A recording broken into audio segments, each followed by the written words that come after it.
आइए जानते हैं आज की कुछ प्रमुख अंतर्राष्ट्रीय खबरों को। पहले एक नजर आज की हेडलाइंस पर। महाराष्ट्र में कोरोना का कहर, एक ही हॉस्टल में 229 छात्रों के पॉजिटिव होने से मचा हड़कंप, 3 स्टाफ भी संक्रमित।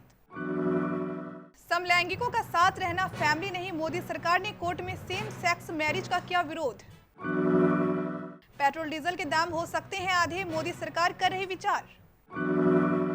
महंगाई पर लगाम नहीं, रसोई गैस के दाम 25 रुपए बढ़े, एक महीने में 3 बार कीमतों में हुआ इजाफा।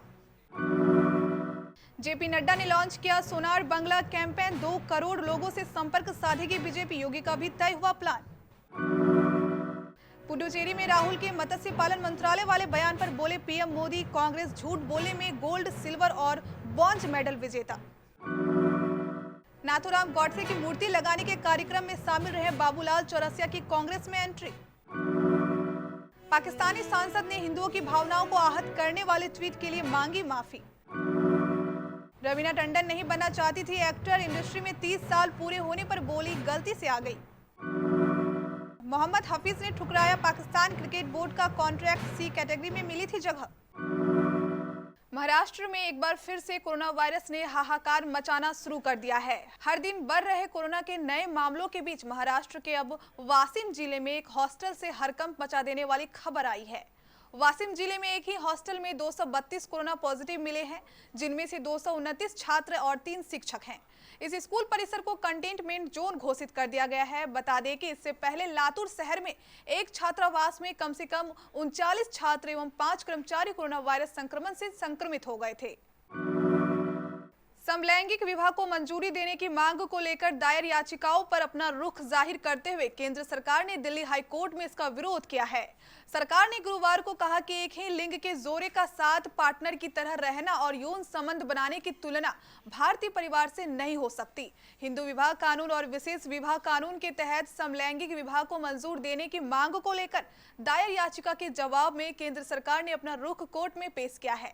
समलैंगिक विवाह को मंजूर देने की मांग को लेकर उच्च न्यायालय में कई याचिकाएं दायर की गई है। इनमें 2 महिलाएं भी हैं जो पिछले कई सालों से साथ रह रही हैं और उन्होंने समलैंगिक विवाह को मंजूरी देने की मांग की है। केंद्र सरकार पेट्रोल डीजल की कीमतें कम करने पर विचार कर रही है। अगर पेट्रोलियम मंत्री धर्मेंद्र प्रधान के सुझावों पर अगर जीएसटी परिषद अमल करती है तो देश में पेट्रोल डीजल की कीमतें आधी हो जाएगी। 2 दिन पहले उन्होंने कहा था कि उनका मंत्रालय जीएसटी परिषद से पेट्रोलियम उत्पादों को अपने दायरे में शामिल करने का लगातार अनुरोध कर रहा है, क्योंकि इससे लोगों को फायदा होगा। वित्त मंत्री निर्मला सीतारमण ने भी कुछ ऐसे ही संकेत दे चुकी है। पेट्रोल की कीमत पहले ही राजस्थान और मध्य प्रदेश में कुछ स्थानों पर 100 रुपए से अधिक हो गई है। पेट्रोल डीजल के महंगे होने के सबसे बड़ा कारण टैक्स ही है। केंद्र सरकार उत्पाद शुल्क और राज्य वेट वसूलते हैं। अब केंद्र व राज्य सरकारें उत्पाद शुल्क व वेट के नाम पर 100% से ज्यादा टैक्स वसूल रही है। इन दोनों की दरें इतनी ज्यादा है कि 35 रुपए का पेट्रोल राज्यों में 90 से 100 रुपए प्रति लीटर तक पहुंच रहा है। राष्ट्रीय राजधानी नई दिल्ली में पेट्रोल की कीमत 91 रुपए प्रति लीटर के करीब पहुंच गई है और डीजल 81 रुपए प्रति लीटर को पार कर गया है। इस पर केंद्र ने क्रमशः 32.98 रुपए लीटर और 31.83 रुपए लीटर का उत्पाद शुल्क लगाया है। तेल कंपनियों ने घरेलू एलपीजी सिलेंडर की कीमतों में इस महीने आज तीसरी बार बढ़ोतरी की है, जिसके बाद दिल्ली में बिना सब्सिडी वाले 14.2 किलोग्राम के एलपीजी सिलेंडर की कीमत 769 रुपए से बढ़कर 794 रुपए हो गई है। बढ़े हुए दाम 25 फरवरी 2021 से लागू हो गए हैं। बिना सब्सिडी वाले सिलेंडर के दाम में आज 25 रुपए तक का इजाफा किया गया है। फरवरी महीने में 3 बार गैस सिलेंडर के दाम बढ़ाए गए हैं। सरकार ने 4 फरवरी को एलपीजी के दाम में 25 रुपए का इजाफा किया था। उसके बाद 15 फरवरी को एक फिर से सिलेंडर के दाम 50 रुपए बढ़ाए थे और अब यह तीसरी बार है जब फिर से 25 रुपए की बढ़ोतरी की गई है। पश्चिम बंगाल विधानसभा चुनाव के लिए बीजेपी ने सोनार बंगला कैंपेन लॉन्च किया है। इसके तहत पार्टी राज्य में अपने मैनिफेस्टो के लिए 2 करोड़ लोगों तक जाएगी और उनके सुझाव मांगेगी। बीजेपी चीफ जेपी नड्डा ने कोलकाता में इस कैंपेन को लॉन्च किया। इस दौरान बीजेपी के प्रदेश अध्यक्ष दिलीप घोष और पार्टी के राष्ट्रीय महासचिव कैलाश विजयवर्गीय भी मौजूद थे। कैंपेन की लॉन्चिंग के बाद जेपी नड्डा ने कहा कि हम सोनार बंगला के लिए प्रतिबद्ध है। उन्होंने कहा कि स्वामी विवेकानंद, रविंद्रनाथ टैगोर, नेता नेताजी सुभाष चंद्र बोस, श्यामा प्रसाद मुखर्जी और ईश्वर चंद्र विद्यासागर की महान परंपरा वाले बंगला को उसका गौरव वापस दिलाएंगे। प्रधानमंत्री नरेंद्र मोदी ने पुडुचेरी में विभिन्न परियोजनाओं का उद्घाटन और शिलान्यास किया। इस दौरान पुडुचेरी की उपराज्यपाल तमिलसाई सुंदरराजन भी मौजूद रही। प्रधानमंत्री मोदी ने इस दौरान पुडुचेरी के विकास के लिए हर संभव समर्थन का आश्वासन दिया और उन्होंने कांग्रेस पर हमला बोला। उन्होंने कहा कि हमारे औपनिवेशिक शासकों की बांटो और राज्य करो की नीति थी। कांग्रेस की बांटो, झूठ बोलो और राज करो की नीति है। वो झूठ बोले में गोल्ड, सिल्वर और ब्रॉन्ज मेडल विजेता है। उन्होंने मत्स्य पालन मंत्रालय वाले बयान को लेकर राहुल गांधी पर भी निशाना साधा। उन्होंने कहा कि कांग्रेस नेता यहां आकर कहते हैं कि हम मछुआरों के लिए मत्स्य पालन मंत्रालय बनाएंगे। मैं हैरान था ये सोच के कि मौजूदा एनडीए सरकार ने 2019 में मछुआरों के लिए मंत्रालय बनाया था। महात्मा गांधी के हत्यारे नाथूराम गॉडसे की प्रतिमा लगाने के कार्यक्रम में शामिल हुए शख्स बाबूलाल चौरसिया को कांग्रेस ने पार्टी में शामिल किया है। मध्य प्रदेश के पूर्व सीएम कमलनाथ की मौजूदगी में बुधवार को बाबूलाल चौरसिया ने पार्टी का दामन थाम लिया। 2017 में ग्वालियर हुए नाथूराम गॉडसे की प्रतिमा लगाए जाने के एक कार्यक्रम में बाबूलाल चौरसिया भी मौजूद थे।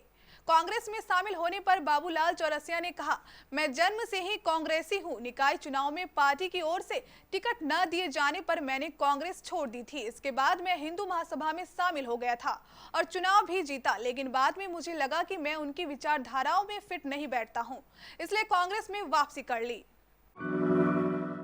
पाकिस्तानी प्रधानमंत्री इमरान खान की पार्टी के सांसद ने बड़े पैमाने पर हुए विरोध और कार्रवाई की मांग के बाद अल्पसंख्यक हिंदुओं के प्रति असम्मान प्रकट करने वाला अपना ट्वीट को हटा लिया है और इसके साथ ही उन्होंने अपने कृत्य के लिए माफी भी मांगी है। उल्लेखनीय है कि पाकिस्तान तहरीक-ए-इंसाफ पार्टी के नेशनल असेंबली सदस्य आमिर लियाकत हुसैन ने विपक्षी नेता और पूर्व प्रधानमंत्री नवाज शरीफ की बेटी मरियम नवाब का माखौल उड़ाने के लिए हिंदू देवी की तस्वीर के साथ ट्वीट कर विवाद पैदा कर दिया था। हुसैन नामी टीवी प्रेजेंटर हैं और प्रसिद्ध धार्मिक विद्वान के रूप में जाने जाते हैं, लेकिन अपने इस कृत्य से वह हिंदू समुदाय, नागरिक समाज और राजनेताओं के निशाने पर आ गए। सिंध प्रांत के थार पारकर इलाके के पीटीसीआई के ही प्रतिनिधि रमेश कुमार वंकवानी ने हुसैन के ट्वीट की निंदा करते हुए उसे शर्मनाक करार दिया है। बॉलीवुड एक्ट्रेस रवीना टंडन कभी भी एक्टर नहीं बनना चाहती थी, लेकिन अब इस इंडस्ट्री में उन्होंने 30 साल पूरे कर लिए हैं। रवीना का कहना है कि उन्हें लगता ही नहीं कि इंडस्ट्री में इतना लंबा समय हो चुका है। जब भी वो नई फिल्म या नया सीन या नया शो करती है तो आज भी उनके पेट में तितलियां उड़ती है। रवीना आज भी बहुत कुछ सीख रही है, वह भी नए जमाने की तकनीकियों के साथ। प्रोड्यूसर डायरेक्टर रवि टंडन की बेटी रवीना ने कई तरह की फिल्मों में हाथ आजमाया है। ऑलराउंडर मोहम्मद हफीज को पाकिस्तान क्रिकेट बोर्ड यानी पीसीबी ने टी20 विशेषज्ञ के तौर से कैटेगरी कंटेंट में रखा था, लेकिन इस सेंट्रल कंटेंट ऑफर को हफीज ने विनम्रता से ठुकरा दिया है। पीसीबी के अनुसार दमदार प्रदर्शन करने वाले क्रिकेटरों का सम्मान देना, उन्हें प्रोत्साहित करना और उन्हें इनाम देना बोर्ड का काम है। इसी कारण से पीसीबी ने हफीज को टी20 विशेषज्ञ के तौर पर श्रेणी से अनुबंध की पेशकश की, जिसे उन्होंने ठुकरा दिया।